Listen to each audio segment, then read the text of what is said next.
Hey everybody, welcome to the crew. I'm Sea Lord Janda, or Joseph if you prefer, and this is the History of the World. Every week we continue to make our way chronologically through history, covering all the major events taking place around the world. The year is now 1500 BCE, and we will be covering the events of the upcoming century. Sorry for the delay to this video, life got in the way a little, but we're back, and hopefully we will continue to be back in future weeks. So, in Mesopotamia, last century saw Babylon sacked by the Hittites and a Kassite Dynasty placed on the throne. By 1500, the powers in the region include Kassite Babylon, the Sealand Dynasty on the coast of the Persian Gulf, Elam to the east of the two great rivers, to some extent still Syria on the upper Tigris, although by now that city is mostly a vassal of the Mitanni kingdom. At the moment, the largest power in the region is actually the Anatolian Hurrian kingdom known as Mitanni. The Hittites, having sacked Babylon a century ago, have succumbed to infighting with a string of regicides, patricides, and other fun and unique murders, and have pretty much been pushed back into western and central Anatolia. Egypt, meanwhile, has been reunited under the new kingdom after a long period of struggle in the last 30 years. And they've conquered most of Nubia or Kush down in the south, and campaigned on several occasions northwards into Syria, including recently under Thutmoses I all the way to the Euphrates, although they don't really control land that far, but they are extracting tribute from much of Syria by this point. Elsewhere, civilization is still expanding on mainland Greece, after previously being confined to the islands and Crete for centuries under the Minoans. India is slowly rebuilding from the collapse of the Indus River Valley civilization. The Americas continue to lack much organized civilization, although the Olmecs in Central America are on the rise by now. China is by this point the major second center of civilization outside the Fertile Crescent, with the Shang Dynasty ruling what seems to be a pretty prosperous kingdom, although their territory on the Yellow River is a lot smaller than present-day China, and powerful, independent peoples, some of them pretty civilized in their own right, still exist on all of the Shang's borders. So, Mesopotamia proper. After an initial period, as in a century or so, of rebuilding after the Hittite sack that brought them to power, the Kassites are now beginning to flex their muscle a bit. Babylon is returning to a position of strength, not the glory of Hammurabi's days, but, well, by the time it broke away, the region close to the to the Persian Gulf, that is, Sealand, once the very cradle of civilization, including many of the old ancient cities such as Uruk and Ur, had already been rendered a pretty underpopulated, marshy region thanks to salinification of the soil and population movement northwards. The Sealand dynasty does rule many of the ancient Sumerian cities, Uruk, Ur, Lagash, and so on, all of which are already 2,000 or more years old. They've held them for over 2 centuries, but they've never been powerful enough to expand or capitalize much on disturbances in the north, and in about 1475, the last king of Sealand, Eagamil, is forced to flee to Elam as the Kassite army, led by Ulam Buriash, younger brother of the king and soon king himself, overruns the small kingdom and finally reunifies Mesopotamia, or at least southern and central Mesopotamia, under one kingdom, Kassite Babylon. No longer quite the center of the world it would have been even a few centuries ago, let alone 1,000 years ago, with the powerful Mitanni kingdom to the north, Elam still pretty strong to the east, Egypt to the southwest much stronger so far as we can tell. But it does solidify Babylon's slowly resurging strength. They are essentially master of Mesopotamia, with the Assyrians still limited to the status of a Mitanni vassal. The exact line of succession in the Kassite kingdom is not clear, but they pretty much spend most of the remainder of the century integrating Sealand into their kingdom. They do a lot of construction work on the Temple of Inanna in Uruk, and they sign a boundary treaty with Assyria. They even send gifts to the Egyptian New Kingdom to establish friendly relations. This is an image of the conquest. It's obviously super duper apocryphal. I think it's from the 1900s even, but no earlier than the 1800s. The Hittites up north they've been driven back to their core lands in central Anatolia by 1500. They've stabilized a bit after a series of succession struggles thanks to the king Telipinu, but his death shortly after the turn of the century pretty much undoes that, with the end of the Hittite Old Kingdom and the start of the relative Dark Age known as the Middle Kingdom. They have a succession of rulers in this century who play really pretty little part in the larger world. Telipinu is followed by his cousin Tahurwali, as Telepinu's own son was murdered. Then Aluwamna, who was banished by Telipinu despite being higher in the succession than Tahurwali, but returns, reclaims the throne anyway, and unseats Tahurwali. Aluwamna is then followed by his son Hantili II, who's followed by his nephew Zidanta II, who's followed by Huzziya II. And Huzziya II is then murdered, probably by the captain of his own bodyguard. And that captain then seizes the throne as Muwatalli I. He may be a younger brother of Huzziya, though we're not sure about that. So by 1400, it's probably Muwatalli that's ruling the Hittite kingdom, which is still weak, obviously prone to some succession issues, and generally not on top of the world by 1400. They're also badly threatened by nomadic Kaskians from the Pontus region up here, very mountainous, who occasionally sweep down to ravage the Hittite lands. Who is on top of the world? The Mitanni. By 1500, they are already on top in northern Mesopotamia and most of Syria, pretty much ruling everything is that they're shown ruling on this map in the lighter purple. Despite the recent Egyptian campaign all the way to the Euphrates, they were unable to hold anything even up to, let alone beyond the Euphrates. Mitanni's king Baratarna continues to rule for as much as another 30 years past the turn of the century. Is followed by Shaustatar, who finds himself repeatedly fighting the new kingdom for control of Syria, but more on that when we get to Egypt in a minute. Shaustatar also campaigns successfully in the east, where he crushes and sacks Assyria, ending any semblance of independence on the part of that city, essentially incorporating it into the Mitanni kingdom fully. In the west, he conquers Kizuwatna, a small state southeast of the Hittites, and a few other minor successful conquests. He's apparently planning a new campaign against the New Kingdom when he dies in about 1450, maybe a little later. His son Artatama I is able to make peace with the Egyptians and brings an end to what's by now been quite a lot of fighting in Syria. But spoilers for Egypt again, so we'll get back to that in a moment. Timing on a lot of this Mitanni stuff is very uncertain.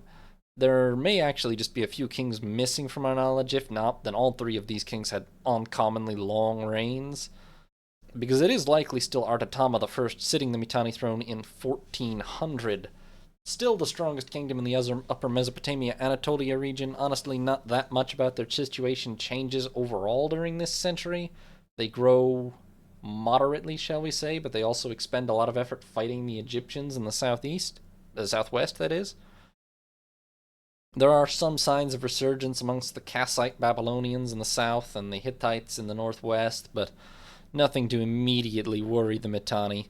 They are actually possessed of more power and territory than ever by 1400. So enough beating around the bush. Egypt. Easily the state for which we have the best sources in this time period and have done the most study on. Much of what we know about the Mitanni is just learned from Egyptian sources in any case. The pharaoh in 1500 is this man, Thutmoses I. He's only been on the throne for about 5 years.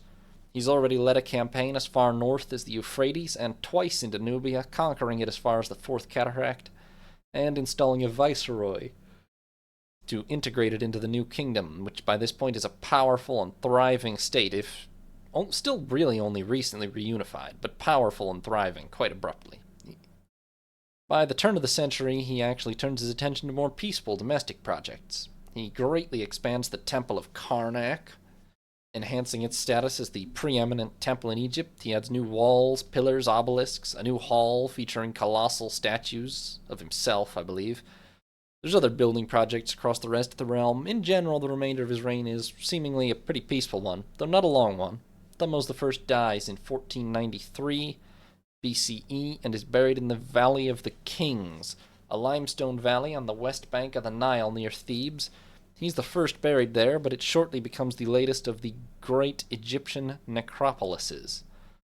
Now, Thutmose I has at least 5 children, the eldest of whom is his son Thutmose II, via his secondary wife Mutnefret, and it is this Thutmose II that takes the throne on Thutmose I's death.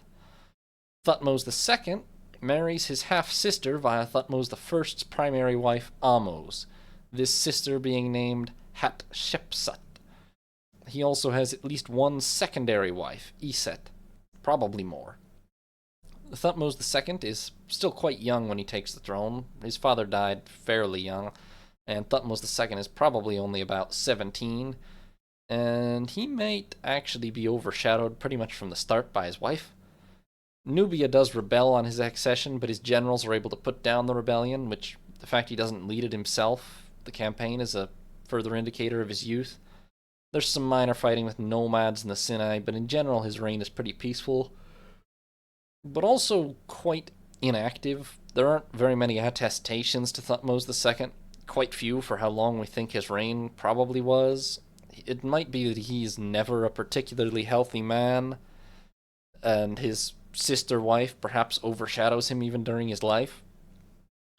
Thutmose II dies in 1479 at only about 31, seemingly of some kind of wasting illness. His mummy has notably scarred and damaged skin and a thin, shrunken frame, suggesting a long period of ill health. It's kind of speculative, but does seem to be. He certainly died young. He is, however, healthy enough to father a daughter with Hatshepsut, Neferure, and a son with his other wife, Iset, Thutmose III.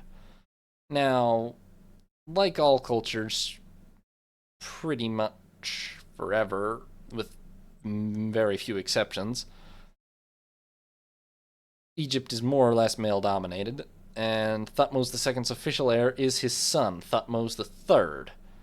However, there is a minor hiccup in this process, which is that young Thutmose III happens to be 2 years old upon his father's death.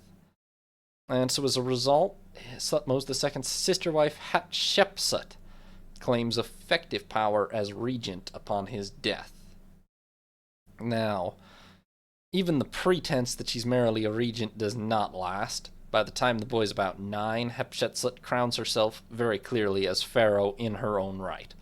Not the first woman to rule Egypt, actually. There is Sobekneferu and one other, probably, although I've forgotten her name suddenly, sorry.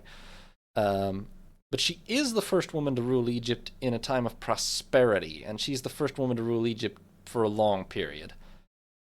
She does not, interestingly, attempt to remove her stepson, though. They may even have actually liked each other. Hopefully not in an incestual way, but given the average pharaonic practices, who knows? In any case, the two are presented equally as co-rulers throughout her reign, and when the boy finally comes of age, Hatshepsut actually names him commander of Egypt's armies, which is not a job you give to someone you don't trust, you would think, and he takes to that job eagerly and successfully. Until he comes of age, Hatshepsut's reign is pretty peaceful. She does conduct the usual campaigns against nomads in the Sinai and the like, but more significantly, she renews trade with Punt in the south, dispatching an expedition which returns bearing 31 live myrrh trees, frankincense, and other precious trade goods. And interestingly, it's during her reign that the resin left behind after burning frankincense as incense is first ground to make kohl, the famous black eyeliner used by Egyptians from this time on. She commissions hundreds of construction projects, partially to reinforce the religious basis she creates for her reign. She claims to be a child of Amun, sort of a holy child, and her father's preferred successor. Among the highlights, a pair of 30-meter obelisks at the gates of the Temple of Karnak, some of the largest known, and the Temple of Pakhet, a syncretization of the lion goddesses Bast and Sekhmet, which is carved into the rock on the east side of the Nile, and much later will be converted into a temple of Artemis, as the Greeks consider her similar to Pakhet. On most of these temples, she's actually depicted with male garb and a false beard, probably for symbolic reasons, as the pharaoh was presumably seen as a masculine position.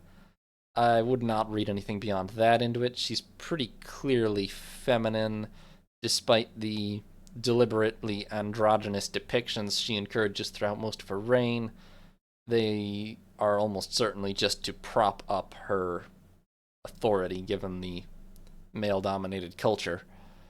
And like most successful female rulers, she is adept at justifying and mythologizing the uniqueness of her reign even within her lifetime.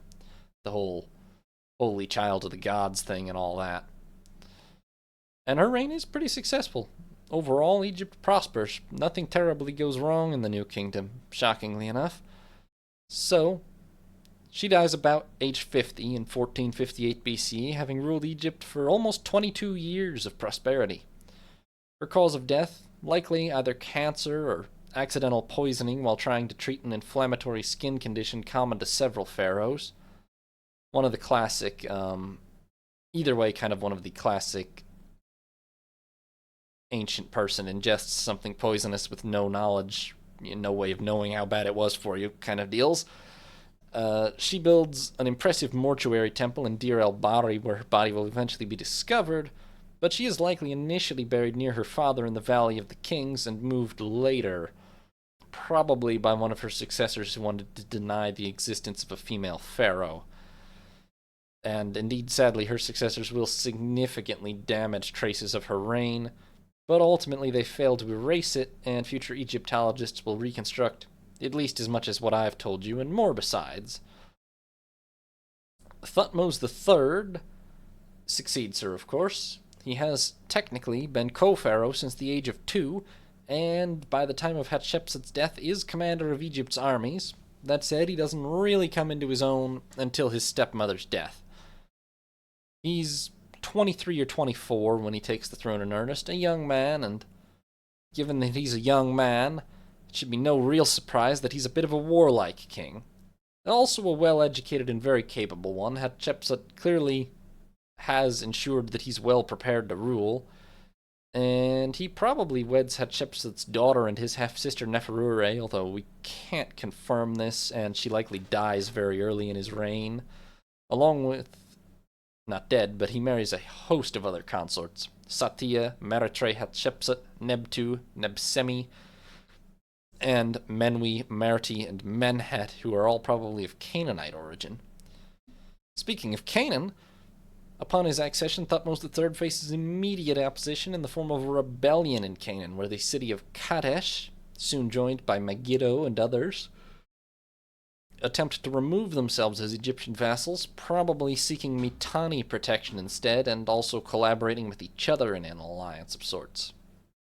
Now, Megiddo, in particular, sits on a strategic position controlling the Via Maris, the main Egyptian trade route with Babylon.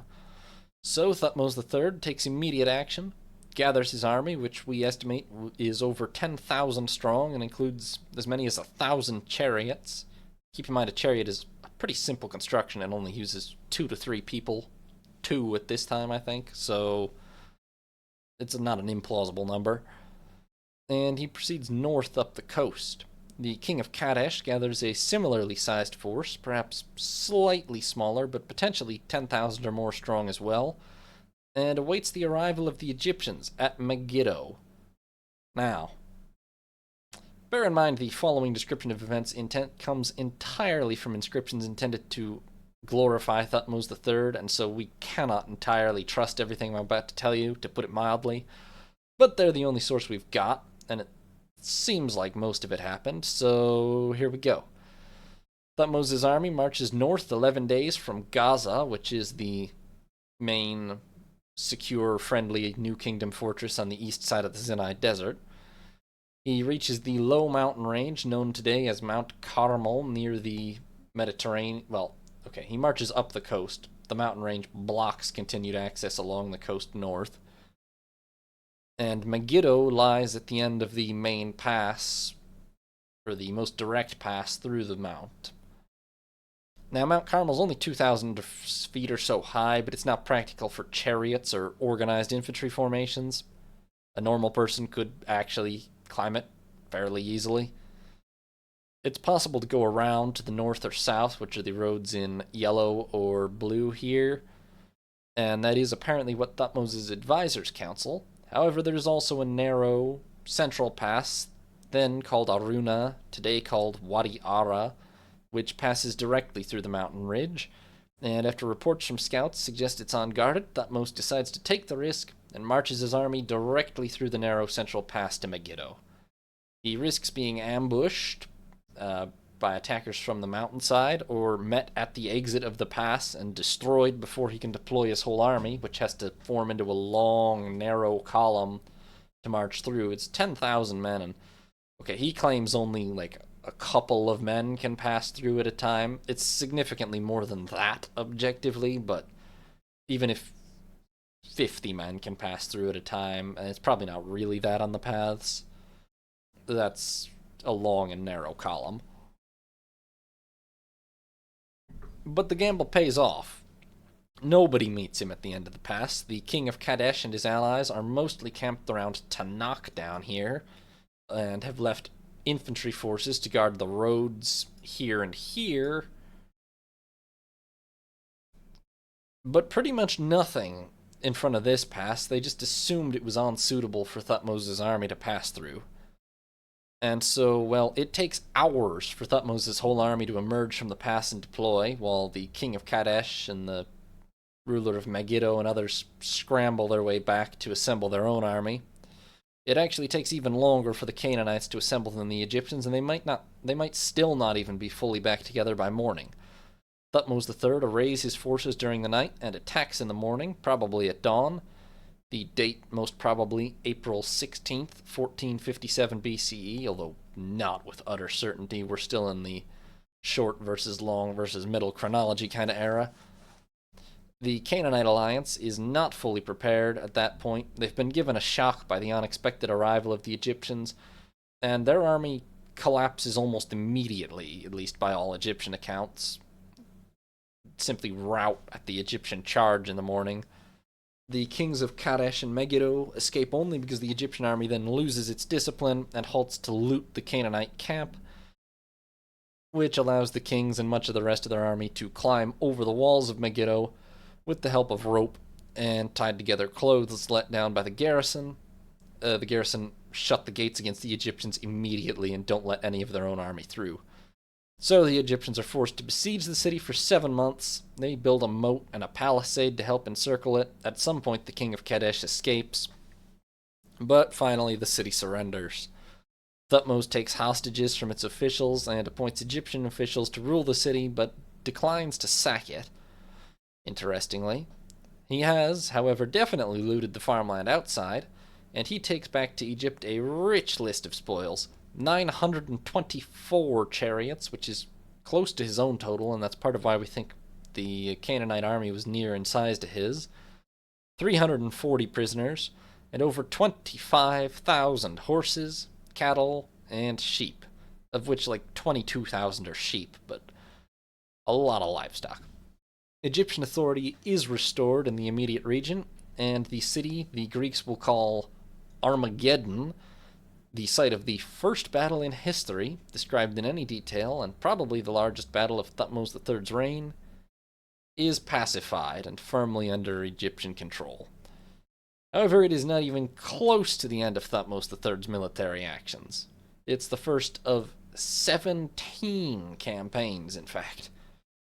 In the following 3 years, Thutmose III tours Syria and Canaan, probably accompanied by at least some military forces. These are his second, third, and fourth campaigns. They see less fighting and more extracting tribute and promises of vassalage from the local officials, which is what you see in this tomb depiction. These are all Syrian officials giving tribute to the pharaoh, their Syrian rulers. Aside from the local cities, Assyria, Babylon, and the Hittites also all send gifts, which Thutmose III claims as tribute. They're more ceremonial than large sums, probably, but a tribute of sorts. His 5th, 6th, and 7th campaigns, 1450 through 48, see him campaign further in Syria. He crushes several rebellions, extracts hostages, ravages the lands of Kadesh, although he's never able to conquer Kadesh, conquers several of the Phoenician port cities, which he uses to ship his troops north by sea rather than depending on an overland march. And with a combination of hostage-taking and insisting on grain being delivered to his ports for later distribution rather than being held by the individual cities, he's finally able to mostly rein in the local rulers. They're pretty hostile as they tend to be ethnically close to the Mitanni, and they prefer them as rulers, but he's able to get a handle on it in the end.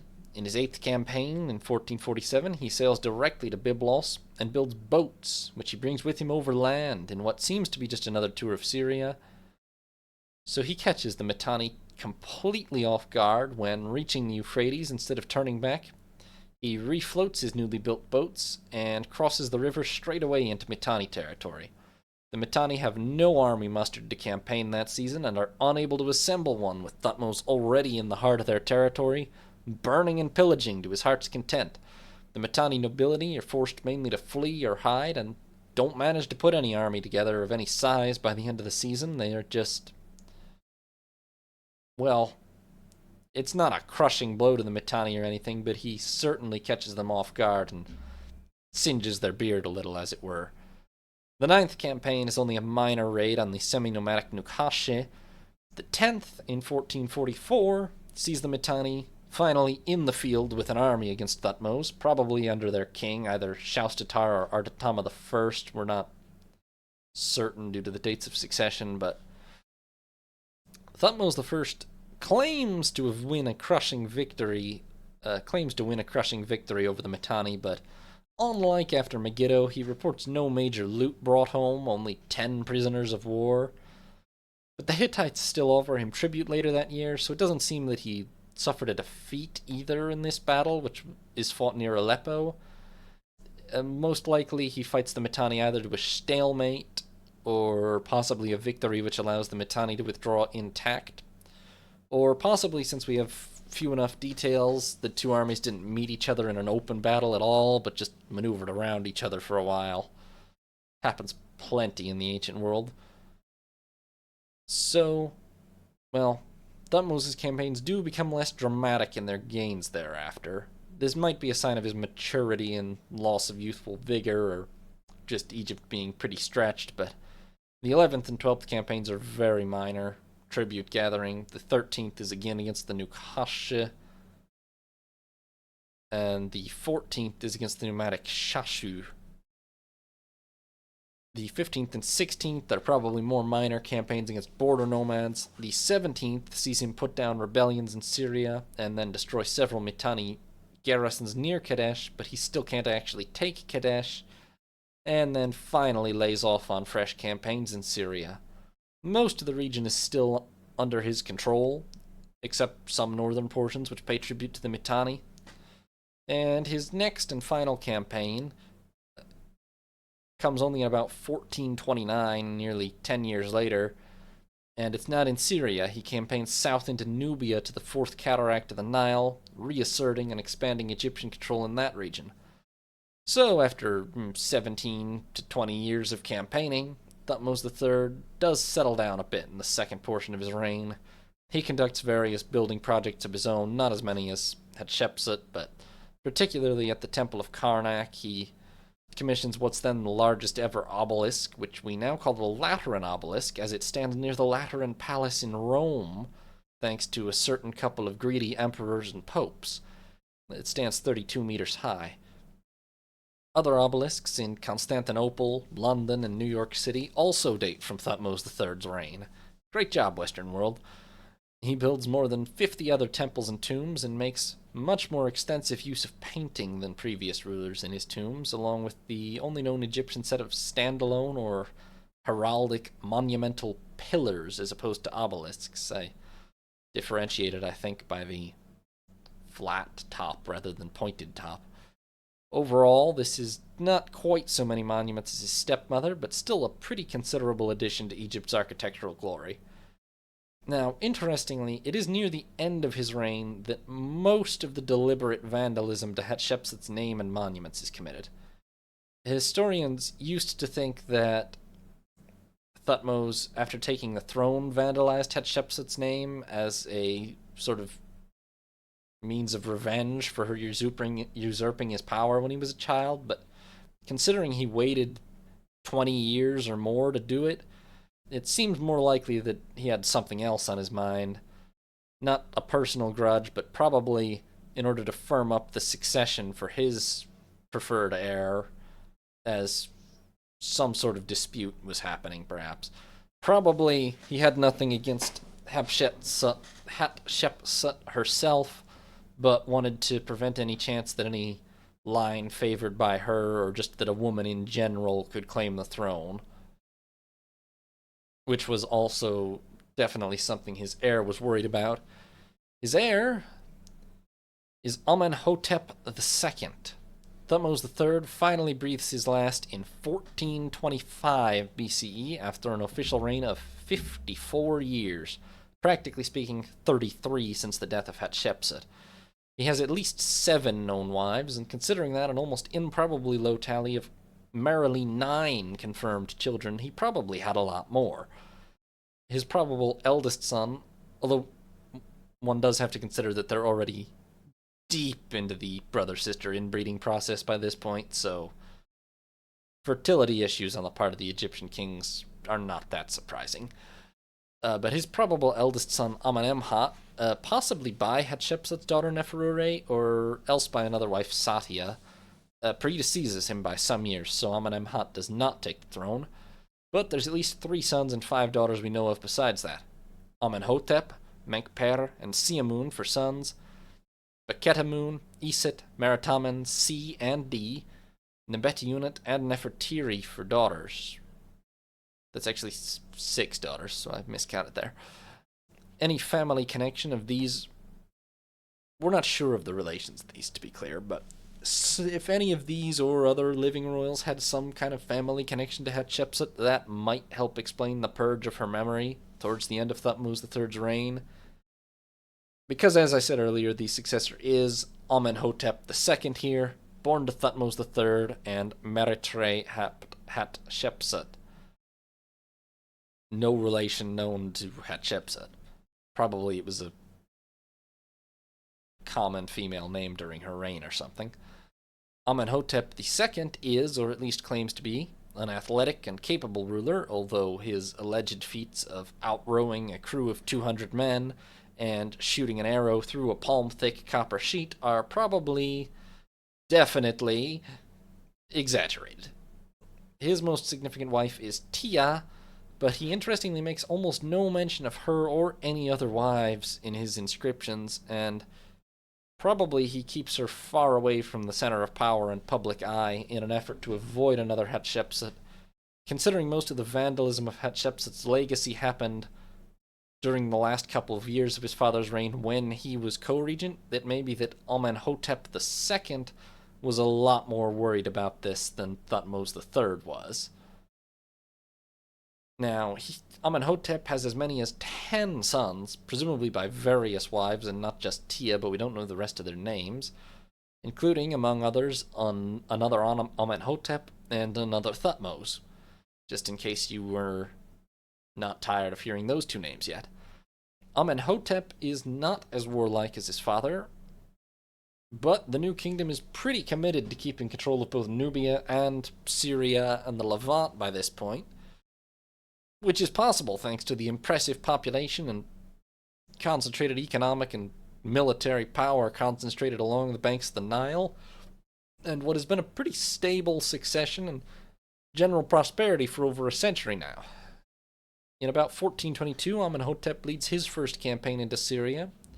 The army of the city of Katna attacks him while he's crossing the Orontes River, but he defeats them, takes rich booty, slays some 7 rebel princes at Kadesh, who are hung from the prow of his ship as he returns to Egypt. He sends one to Nubia to serve as an example.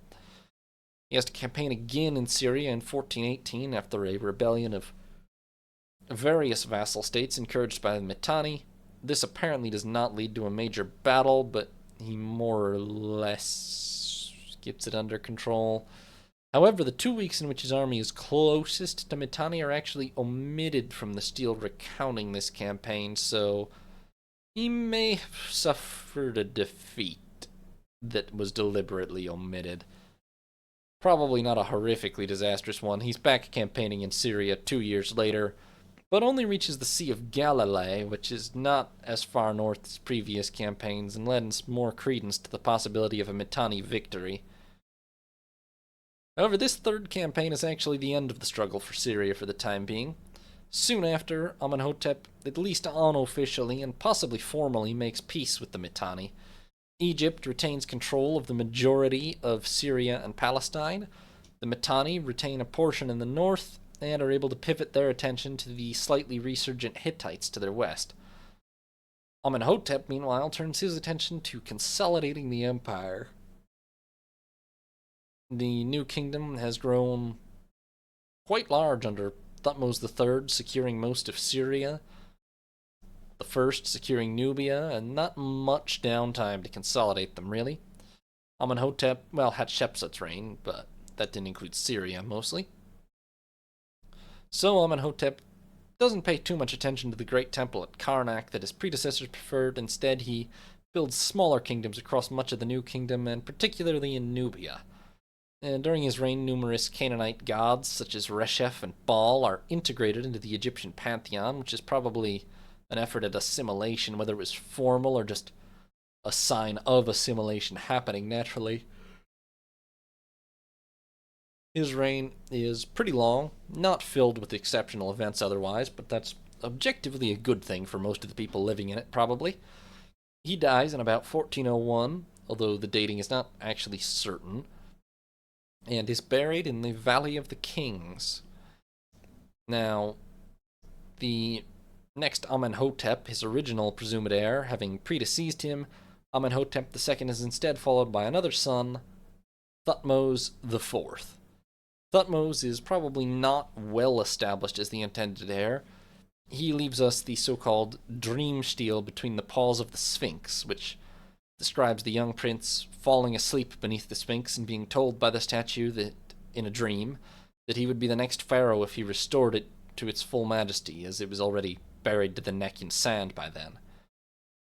The reasoning for making this up is probably to justify his accession, and he wouldn't have needed to do that if he were entirely uncontested, so Thutmose IV is probably not a super clear heir.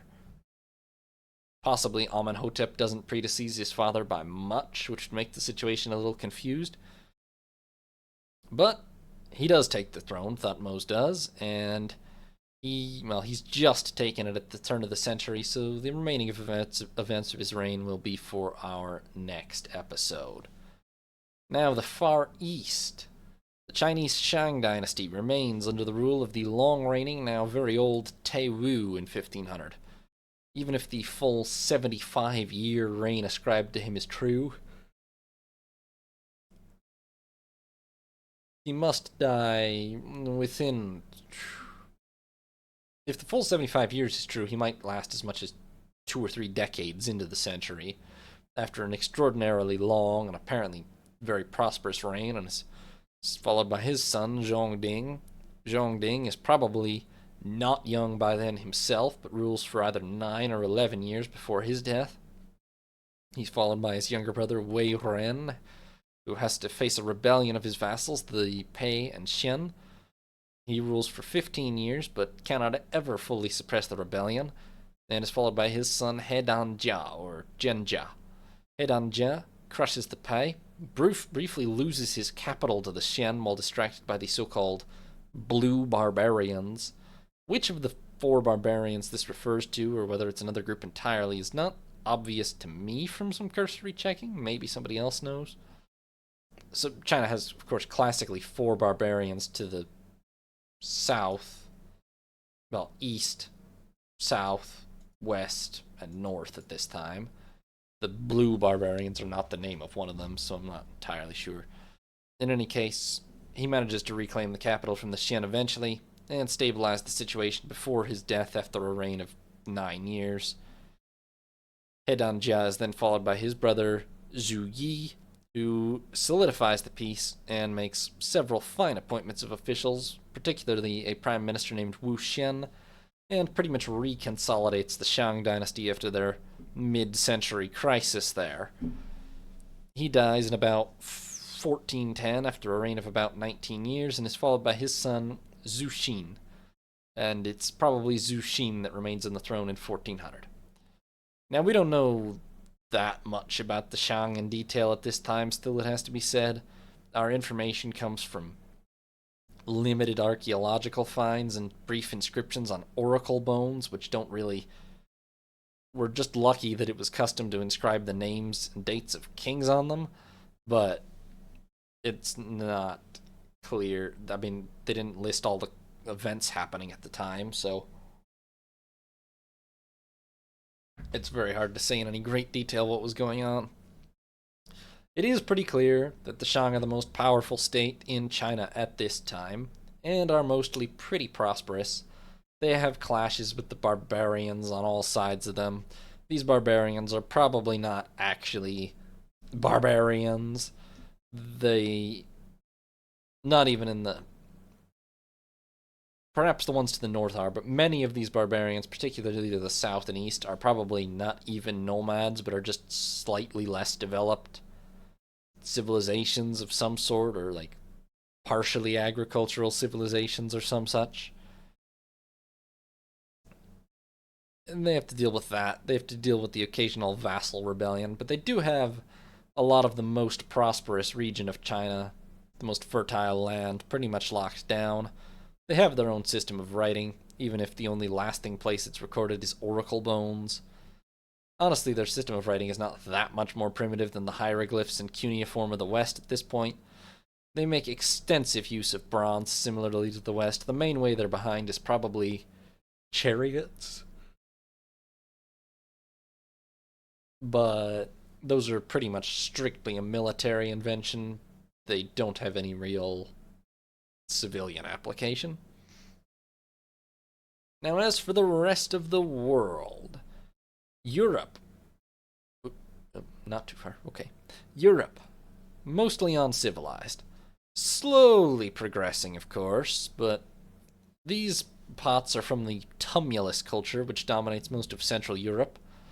They are distinguished by burying their dead beneath the burial mounds known as tumuli. They have widely dispersed settlements centering around hill forts, and they practice some agriculture, but they don't have the degree of widespread central authority or larger towns necessary to call them a real civilization. They have bronze tools, but they probably have only limited production of their own. Instead, they're likely... Most of Central and Northern Europe is probably trading raw tin to the south in exchange for bronze tools, is what's happening. Because there's not much tin in the Fertile Crescent to make bronze with. Bronze, for those of you who didn't see the earlier episodes, being an alloy of copper and tin. But there's not that much tin working capability in the north probably yet, so the tin for bronze is sent south and the bronze tools come back, most likely. And in fact, Western Europe is inhabited by the more generically named Atlantic Bronze Age culture, which is even more decentralized than the tumulus culture, and most of the organized settlements, so far as we can tell, pretty much center around metal extraction.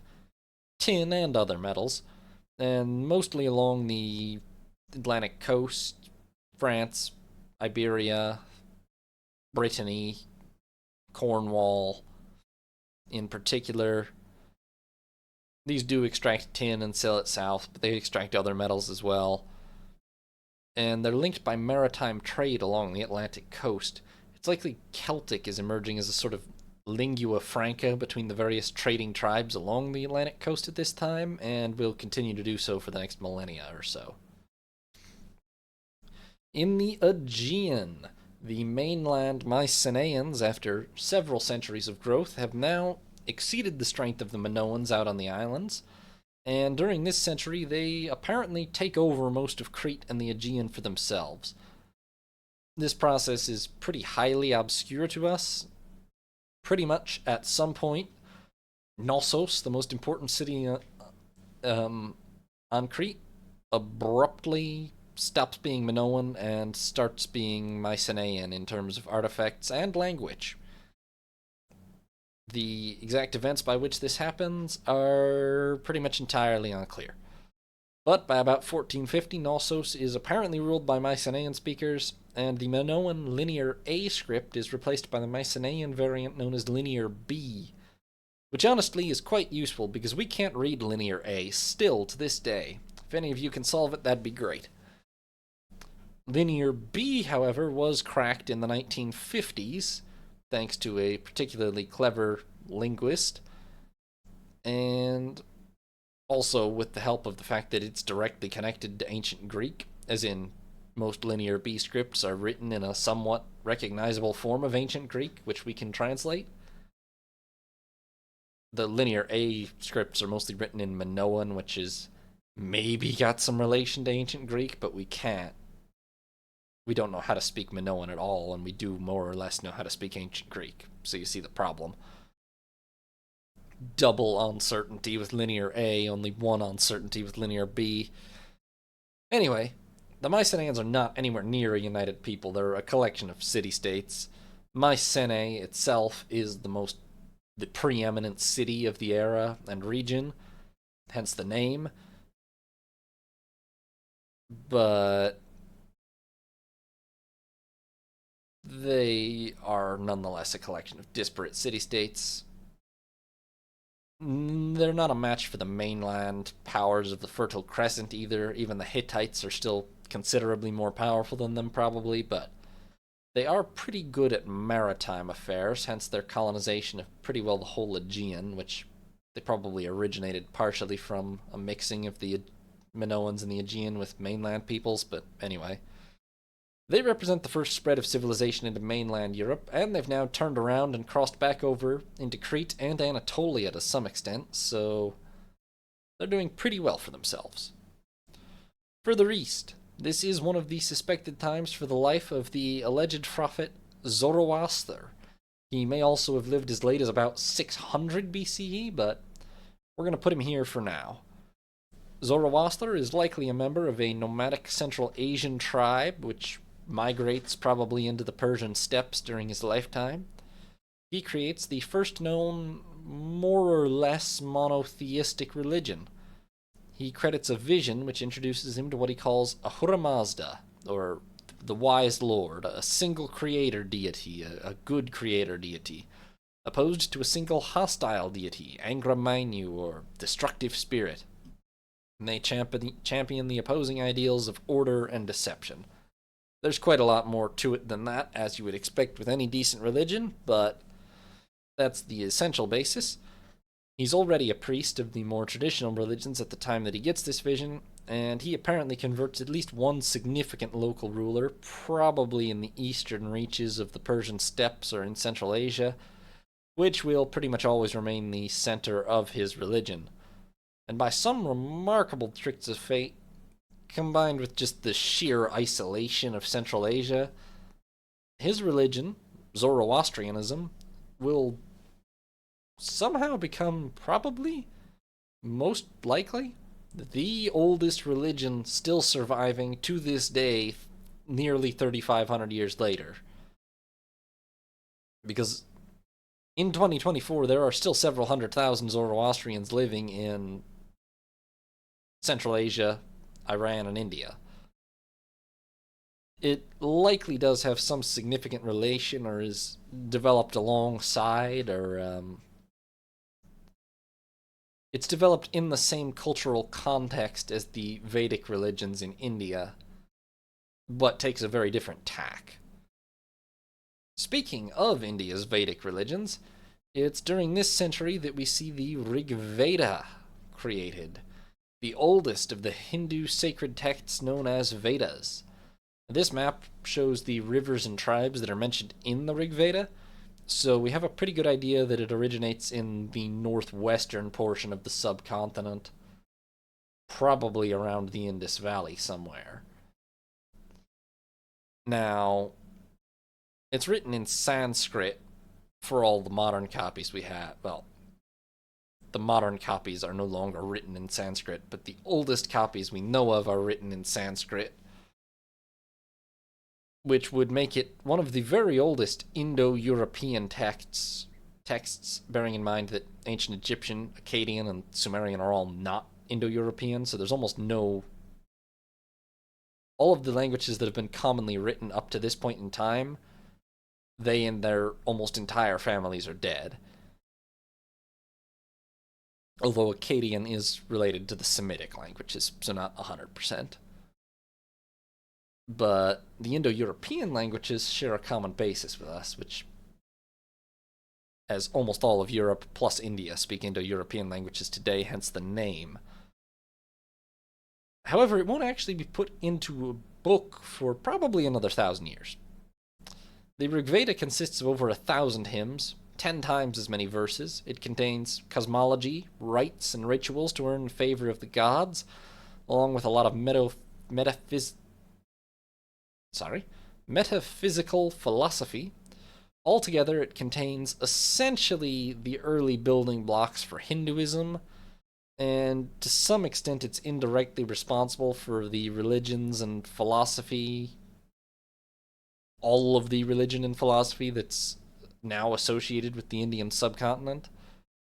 That being said, it's quite divorced from the modern practice of Hinduism, let alone Buddhism or Jainism, etc. Now, as I said, there are no written copies yet in 1500, 1400, either way. It's passed down entirely orally for pretty much the next 1,000 years. There's really no...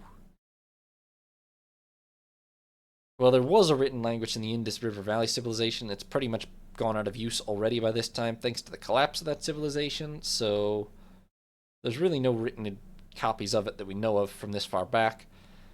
It's passed down totally orally for as much as 1,000 years, with shocking faithfulness, but inevitably, over the next 1,000 years, will be perhaps the bulk of the changes and versions that will come to the text will come in the next 1,000 years, and when it gets written down, there will probably be a lot of changes from what you would see in 1400. Especially as it spreads out from its origin point in Punjab throughout the subcontinent, and inevitably diverges in the process. It's not composed all at once either. There's at least, I believe, 8 books, which are all written at different times. Or 10 even? Nah, I've forgotten, but... And we're not even sure when it's assembled into a single collection. Older versions are also notoriously difficult to translate. Even more so than a lot of other holy books, thanks to an extra 1,000 years of lingual drift and evolution. Bearing in mind that most modern translations of, say, the Abrahamic books are also through quite a lot of lingual drift and multiple translations from language to language. But anyway, and some portions are known to be missing. All of that is basically to say, like most ancient texts from this far back, let alone religious texts, it's a bit of a mess what we have still of the Rig Veda, which is not really a problem. It's pretty acknowledged that the Rig Veda is more of a cultural touching point in India than an actual practical source of most of their common beliefs and practices of modern Hinduism. A bit like the Abrahamic Old Testament, but to an even greater extent, in the sense that most of the rulings and such laid down in it aren't practically followed anymore. Anyway, all of that, a lot of hemming and hawing, but the Rig Veda is created during this period and lays the foundations for what will be Hinduism in the future, and the Indian subcontinent religious philosophical systems in general. In Korea, we enter the Mumun pottery period, characterized by the growth of agriculture and the production of this surprisingly plain and undecorated, mostly brown pottery. It will be as much as another millennia before proper civilization arrives in Korea, but the peninsula is on the way down that path now. And with that, we finally reach 1400 BCE. Egypt's new kingdom has asserted its control over both Nubia and Syria after a series of military campaigns. They've clashed repeatedly with the Mitanni, who remain the dominant power north of Mesopotamia. The Hittites are still going through a tough time, the succession regularly disputed. Assyria is a Mitanni vassal, Kassite Babylon has reunified much of Mesopotamia, but is still only a regional power. India is slowly reorganizing and is experiencing the growth of a sort of semi-unified culture, but still doesn't have much organized civilization. The Shang Dynasty in China is still growing and prospering despite their little crisis in the mid-century. So, will that peace between the New Kingdom and the Mitanni last, or will it crumble? Will Mesopotamia or the Hittites ever rise again?